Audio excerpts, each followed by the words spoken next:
And I can't hide. These growing pains are keeping me up at night. The information that we share today is from our own personal experiences and does not constitute medical advice. We do not endorse any products or services. Any said products or services mentioned on this podcast may not be suitable for you or your condition. Please consult with your physician if you have medical questions as it may pertain to your condition. Hi everyone, welcome back to Take a Pain Check. I'm so excited to have Shofa Nguyen join me on today's episode. Shofa is an online sales and mindset coach who helps female entrepreneurs master their sales mindset. She launched her business after receiving a multitude of rejection letters from graduate school programs. Okay, we have to talk about that.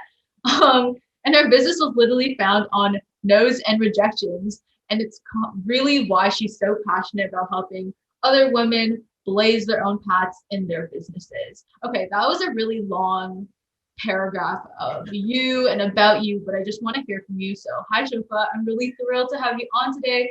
Can you kind of start off with a brief introduction about yourself and your condition? Yeah, absolutely. I'm so excited to be here. First of all, Natasha, thank you so much for having me. A brief little synopsis of everything you shared there. So I'm an online sales and mindset coach. I, like you said, founded my business because I was a grad school reject. So that hardship, that obstacle, I turned into a huge opportunity for myself to really go after one of my biggest dreams, which was to become an entrepreneur. And so here we are. We're doing the thing. And my diagnosis? Yeah. So what is your diagnosis?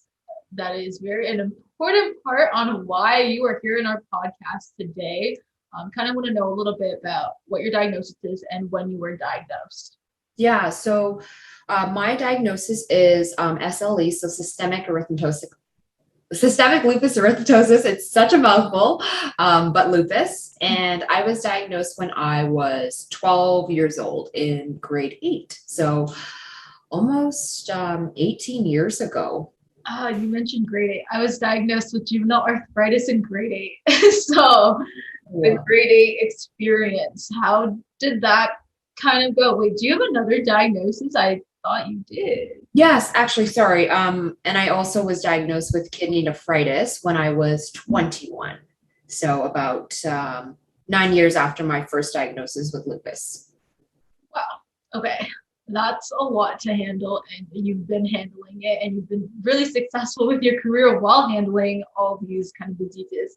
So what were the first symptoms that you've experienced when you were in grade 8? Yeah, so it's interesting because I started experiencing symptoms earlier on, I think when I was around 10.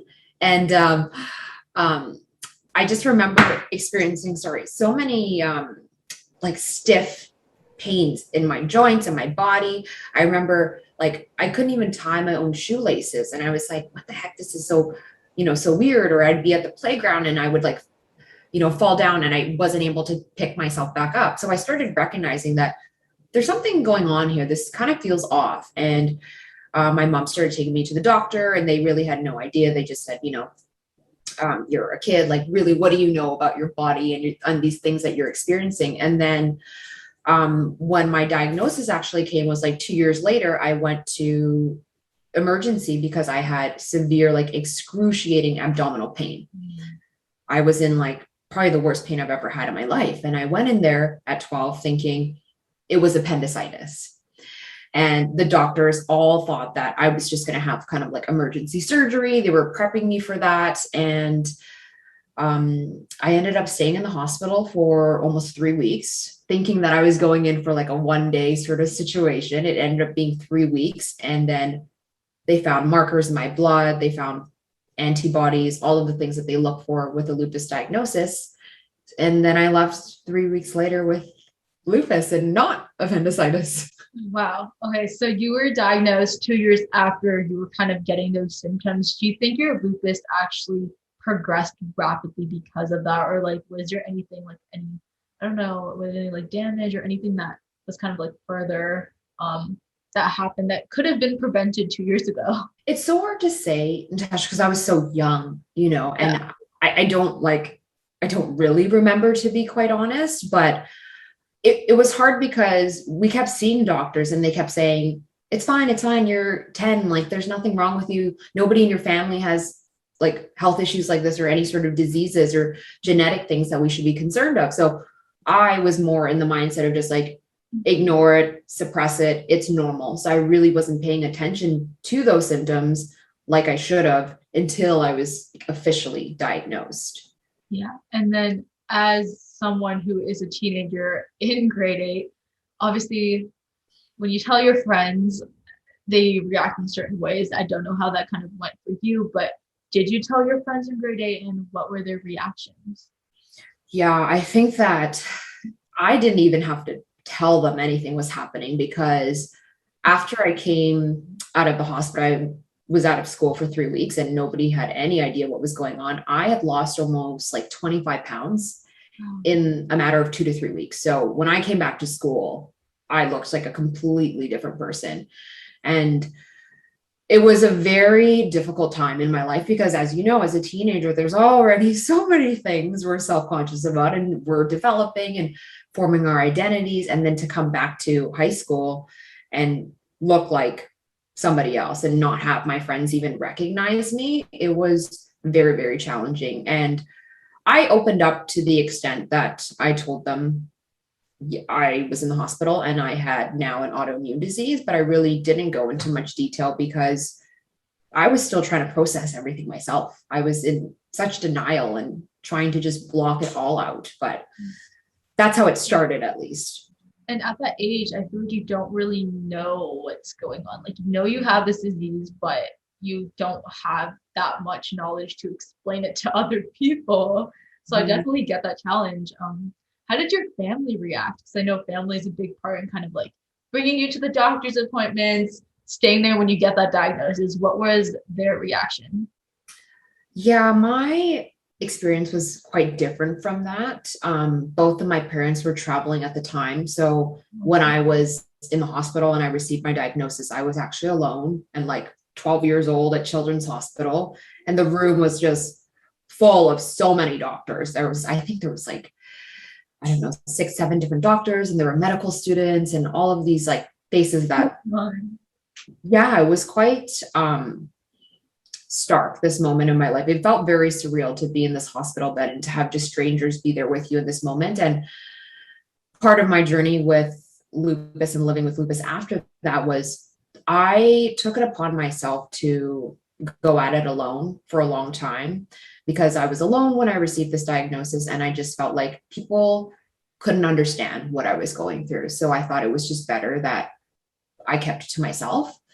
I mean, I told my parents, you know, they knew I was in the hospital and they got home when they did and they found out the news. But when it came to doctor's appointments and all of the medical things that happened afterwards, I really was like isolated myself. I was like, I will take myself to my own appointments. I don't want anyone there with me, because I just felt so vulnerable. Like I felt like I couldn't make sense of it and I didn't want anyone else witnessing me in that stage. That's such a unique mindset. I feel like a lot of teenagers that age kind of want to rely on their parents. Like, especially for me, it was kind of like, okay, now it's your job to handle my disease and not mine.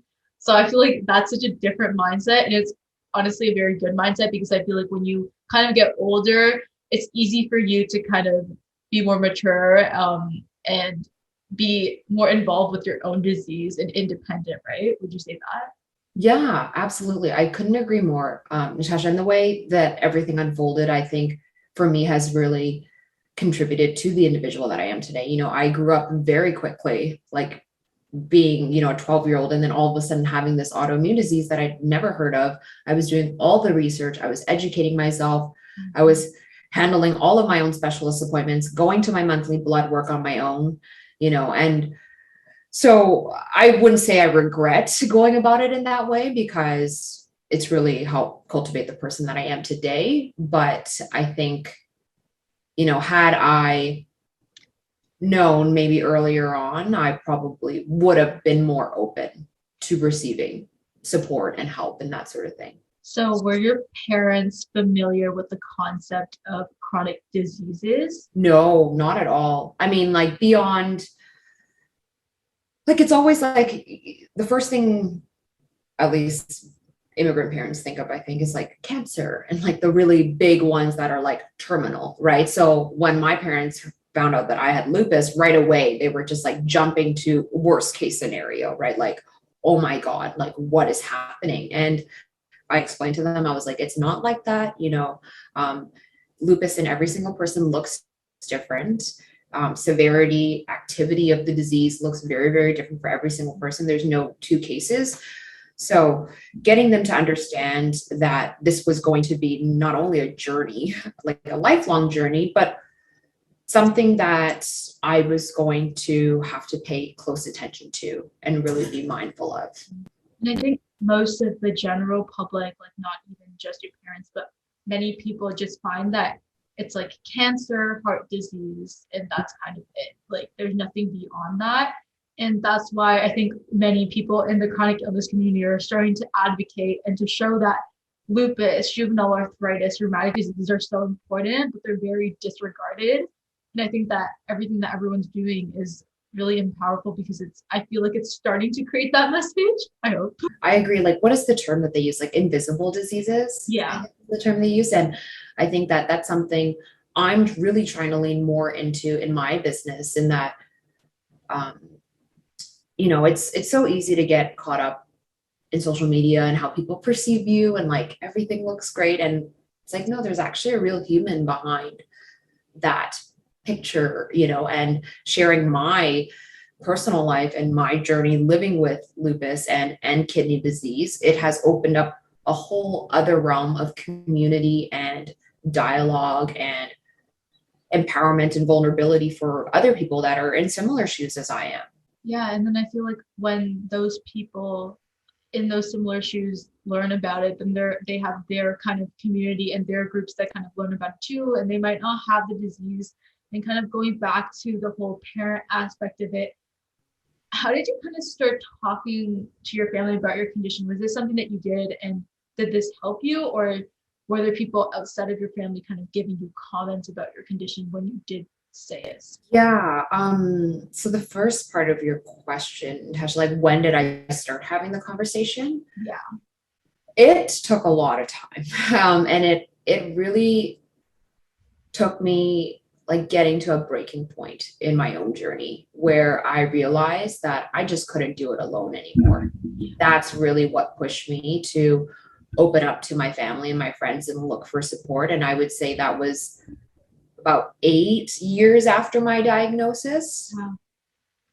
So that was when I just realized how isolated I was and how alone I was, and that I needed people to support me. And knowing that this was going to be a chronic lifelong journey, like this has only been 8 years and I'm struggling so much. Like I couldn't keep doing it. So I basically just had a breakdown. That's how I came to having the conversation with my family and my friends and just saying like, I need help. I guess it scares people sometimes, and it's not the best ideal way to kind of wake someone up and tell them like, I need help.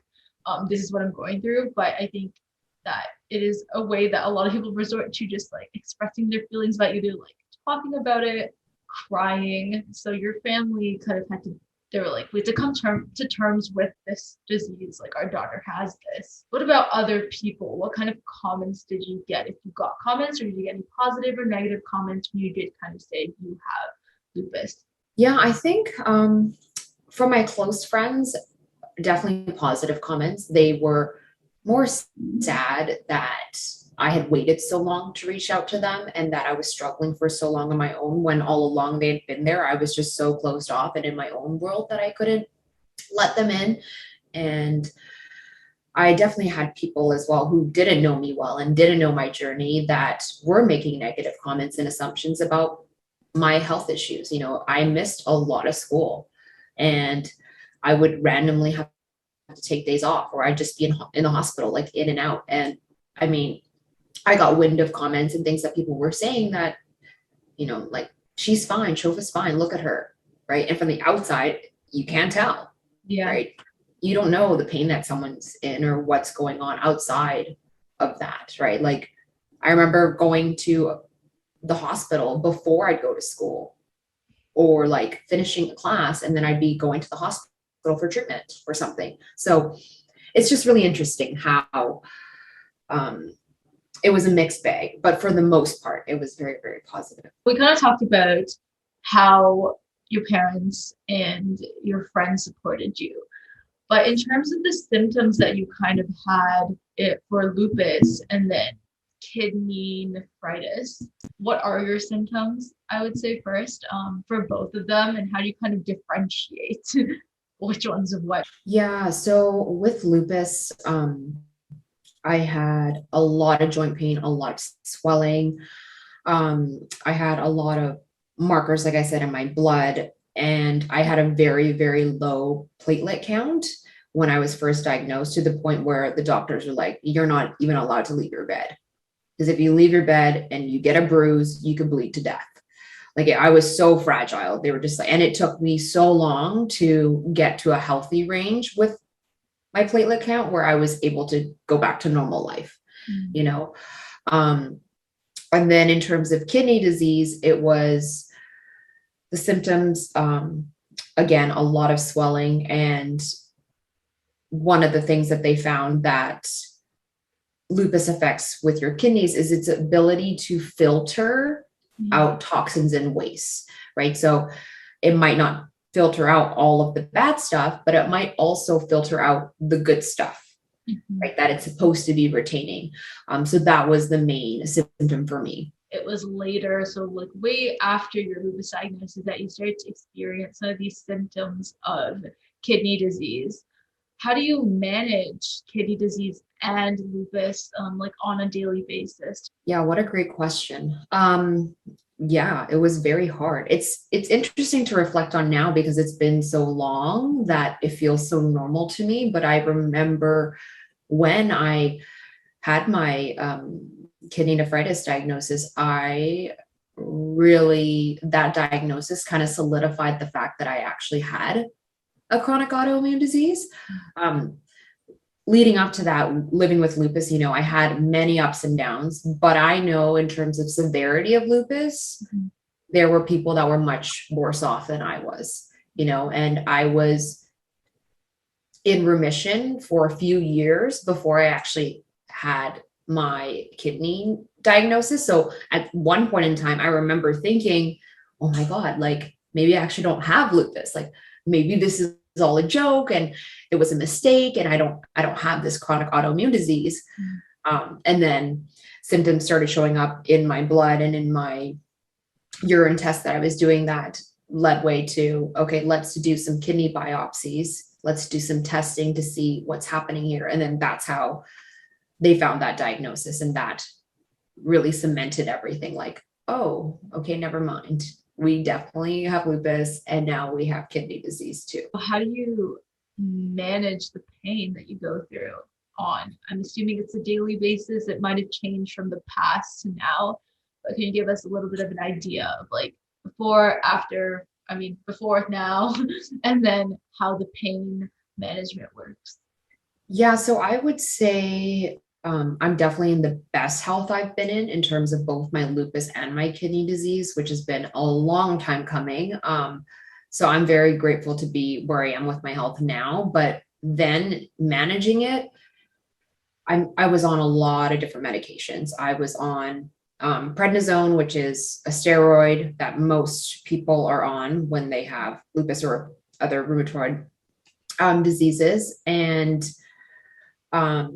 I'm on also Plaquenil, which helps it's usually like the safest medication for people. I'm on it too.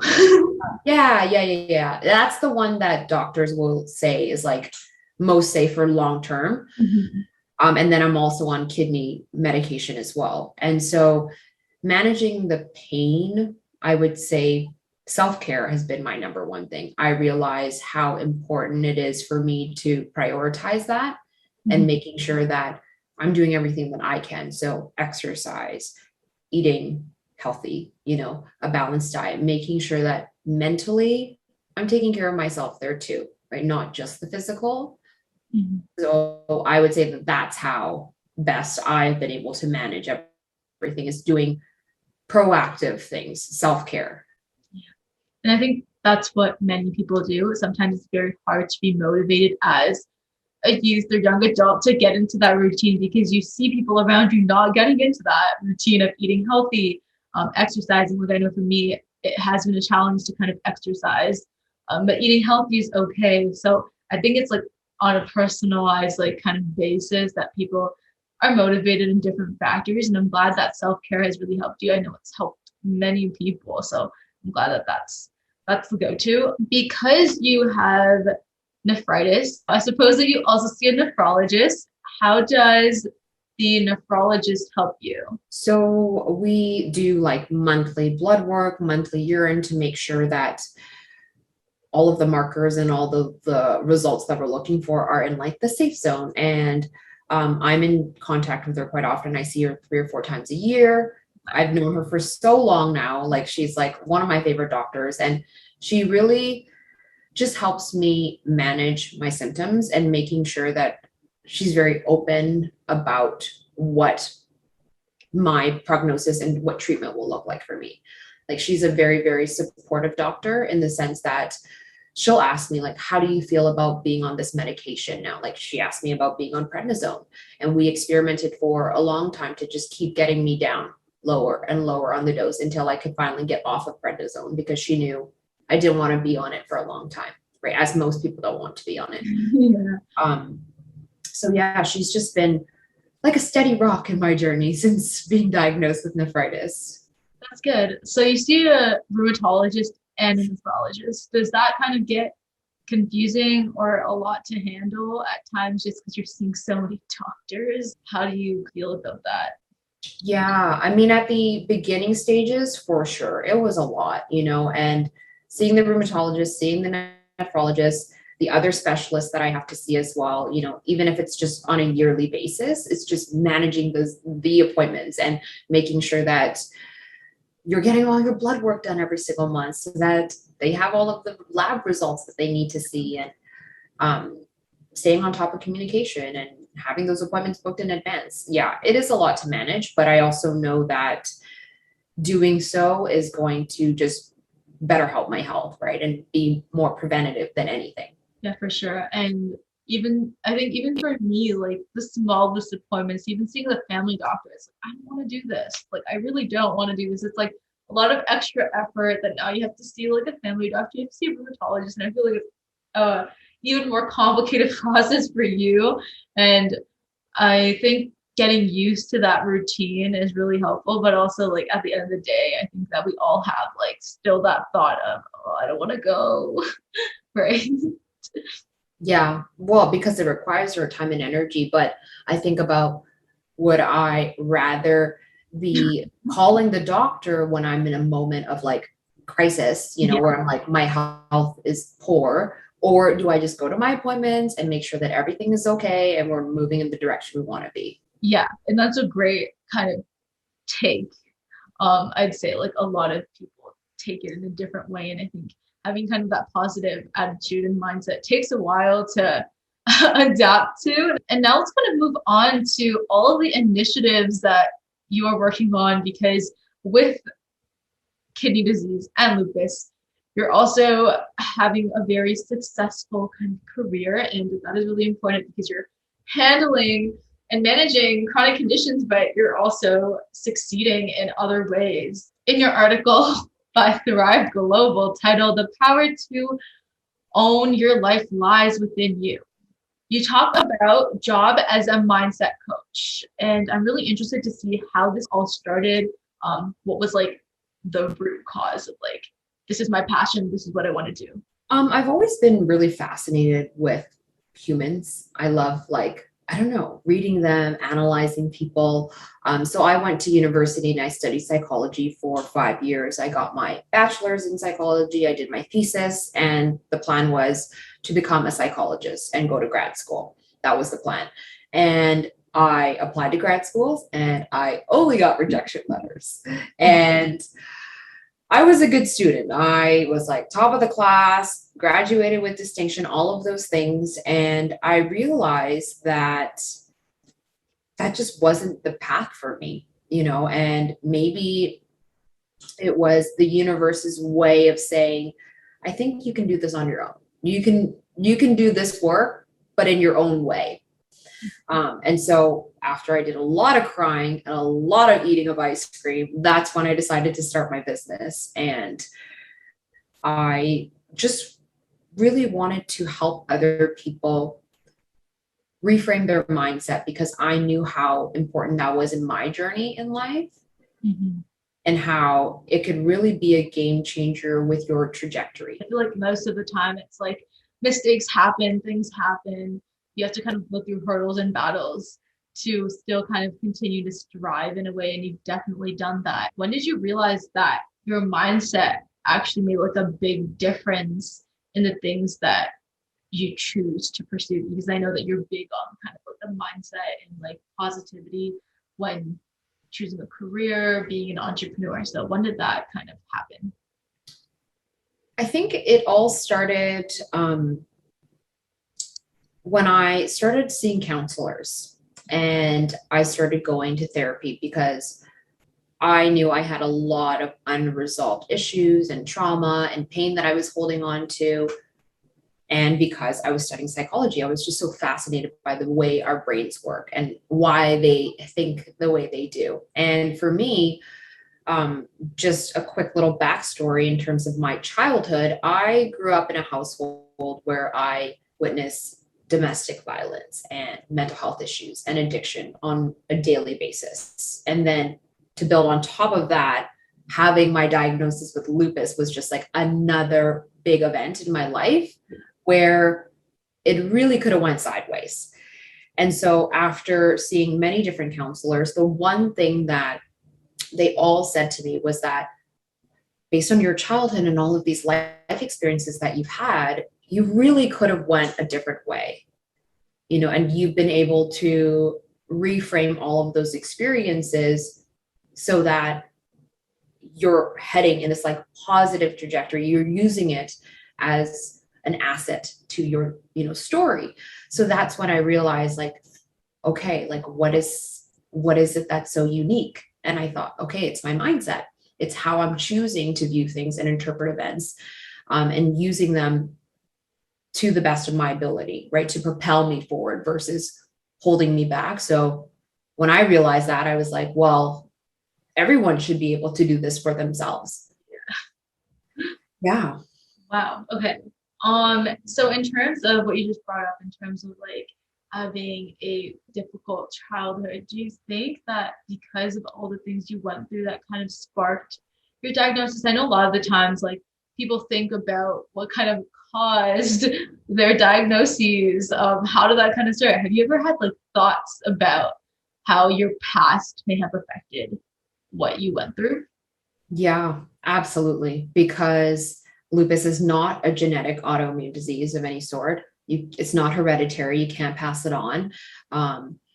And they often say that lupus is very much correlated with stress, you know, and for me, I was 12 when I was diagnosed, and I started experiencing symptoms when I was 10. And prior to that, I was living in that environment of domestic abuse and violence and mental health issues and addiction. So absolutely, I've definitely reflected on it, but I think that it's not going to do me any good, you know, in terms of trying to label or pinpoint, like, that's the reason why I have lupus now, right? I think what's meant to be will be, and it's just something that has crossed my mind, but not something that I really dwell on. Yeah, and I think it's good to not dwell on it. Like it is something that I think as a normal subject, but as a human being, you kind of go through days and you think about why certain things happen, but thinking about it too much could be an even more like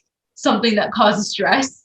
So I understand what you're saying. It definitely is something that you shouldn't dwell about, but it isn't bad to think about how you can kind of change based on what happened and to kind of make the rest of your life more positive.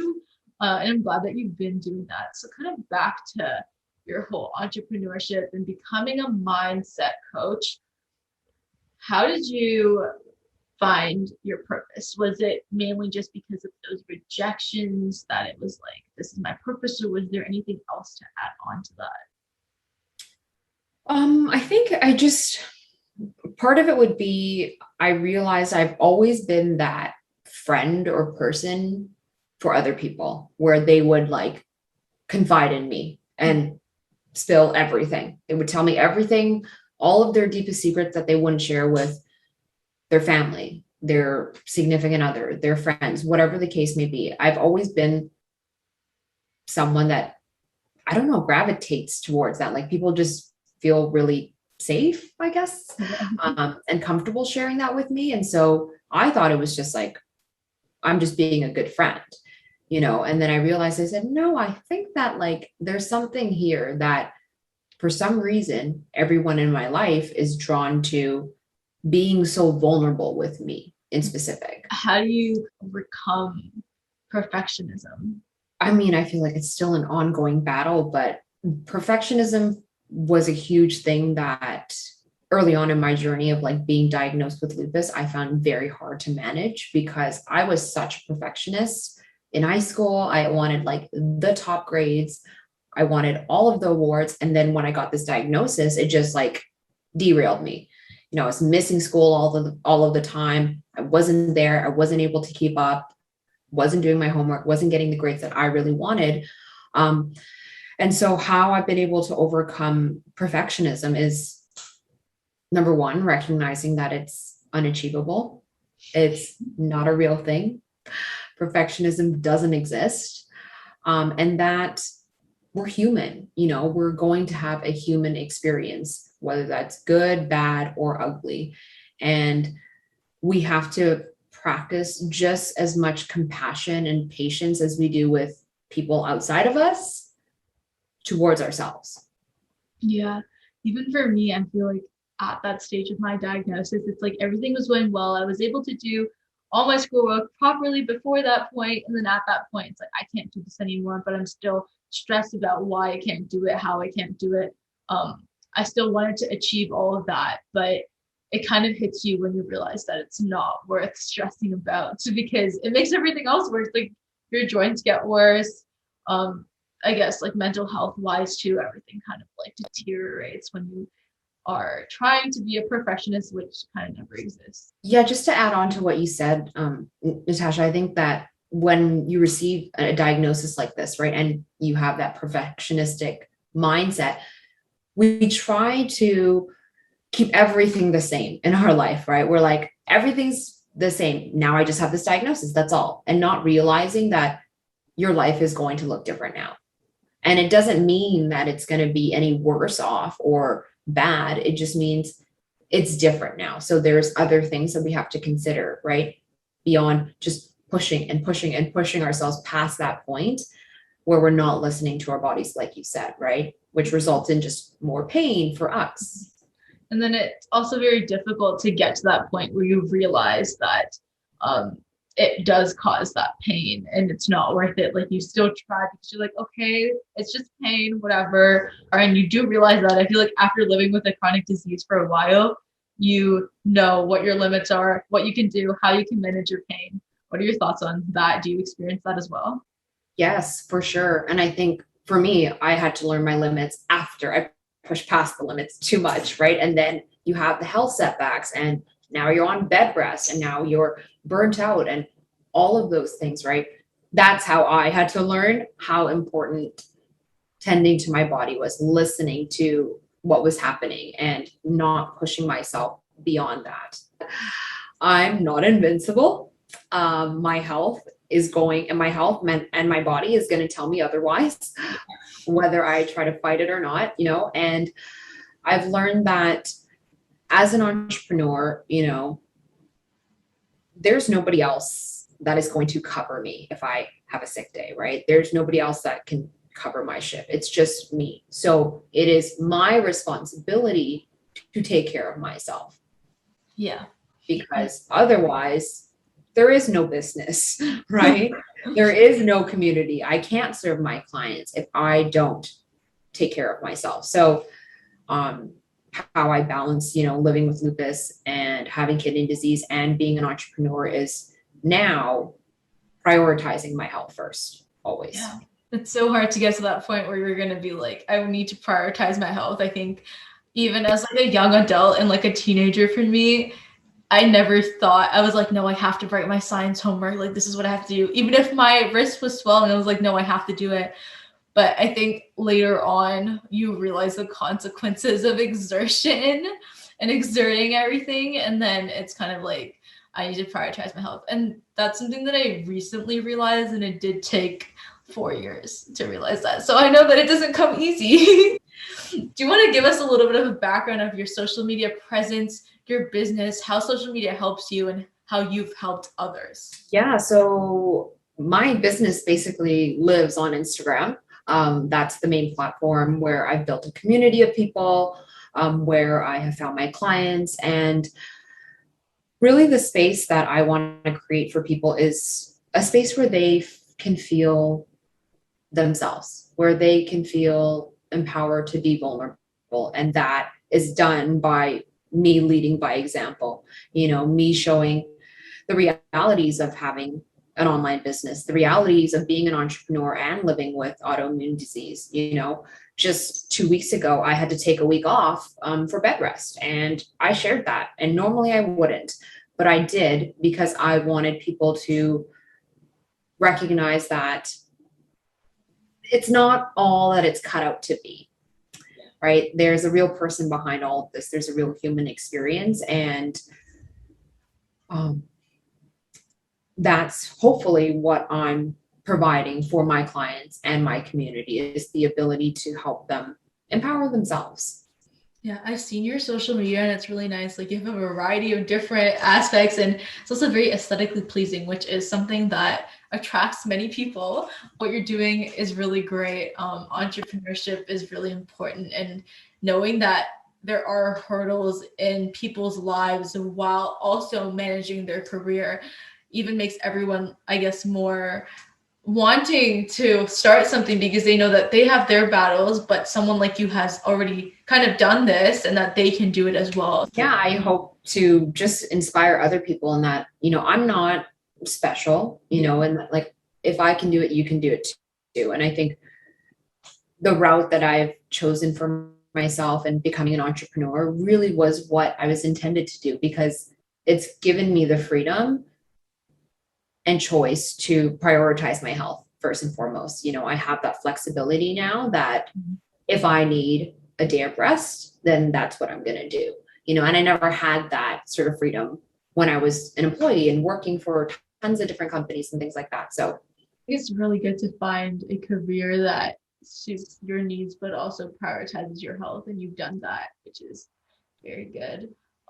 In terms of the future of your business, what do you kind of see in the future? What are the plans? What are you working on? How do you see this grow? Yeah, this is so exciting. I see it really just becoming a bigger community. I just want to help more women build their businesses and, master sales and be able to provide for themselves and have financial security doing work that is in complete alignment with who they are. Doing purposeful work, doing work that really sets their soul on fire, and not having them feel like they have to sacrifice something or settling on a job just to support their family or make ends meet. So that's just really my ultimate goal, is creating a community where I can help more women, and then having support in my business and having, other coaches on board with me, working towards the same mission. Okay, so I usually like to end off with an advice type of segment. So I have 2 questions for you, kind of getting some advice. I know you've given a lot of advice and a lot of inspiring messages. What would you say to youth whose families aren't familiar with chronic illnesses, but they have a diagnosis of a chronic condition? I would say be curious and really take initiative to not only educate yourself, but initiate those hard conversations. Because, oftentimes I feel like your family members or your friends are not going to impose themselves and ask you those hard questions, because they don't want you to feel, violated or like they're overstepping, right? And they may feel like that they're there and you're just going to come to them when you're ready. So I think just having the courage to just initiate that first conversation when you're ready, that is what I would say to opening up communication with your family and your friends and the people around you that you want to share this journey with. Yeah, it's definitely a difficult, I guess, like it's difficult to start off taking that initiative, but it is achievable because I know many people have achieved that, including both of us, I'd say. So just, I guess, keep trying your best. It's hard as like a young adult or a teenager to even be interested in your condition sometimes, because it's like, I just want to leave it to the side. It's probably not as applicable to you because you're like, I want to do this on my own. And some people do have that mindset, and it's great to start when you're younger. I think for me, I wish that I read more about it when I was like younger, but I kind of just relied on my parents. And I think that's something that I do kind of regret. Yeah. And I just want to like drive home the point for me, like education is knowledge and power for me. Like, because lupus was such an unknown to me, how was I going to be able to have those hard conversations with family and friends if I didn't even know what it was, if I didn't understand it? So for me, really diving deep into educating myself into what this could look like, what does it look like for me, treatment, all of that gave me sort of the belief and the confidence to then have those more vulnerable and hard conversations. What advice would you give to those who want to start a business but are constantly being told no? What would I give advice on? Yeah, you can think about it. I would tell you that entrepreneurship is all about getting no's. That is literally entrepreneurship to a T. It's about facing rejection and failure and getting no's. And every single time you're experiencing that, it's getting back up and going and going and going until you get that yes. And if there was one thing I could say, it's be prepared for a lot of no's and a lot of rejection and a lot of failure. But I promise that if you keep at it and you don't give up, it's just a matter of time. You will succeed and you will get that yes eventually. Thank you so much, Shofa, for coming on to Take a Pain Check today. I've really had a great conversation with you. We touched so many different topics like mental health, trauma, business, entrepreneurship, could honestly go on forever, and touching base upon 2 of your diagnoses, lupus and kidney disease. Everyone like, comment, and subscribe. Check out Shofa's social media accounts, also the business, which will be linked down below. And we'll see everyone next week on Take a Pain Check. Bye. Thank you. I can't hide, 'cause growing pains are keeping me up.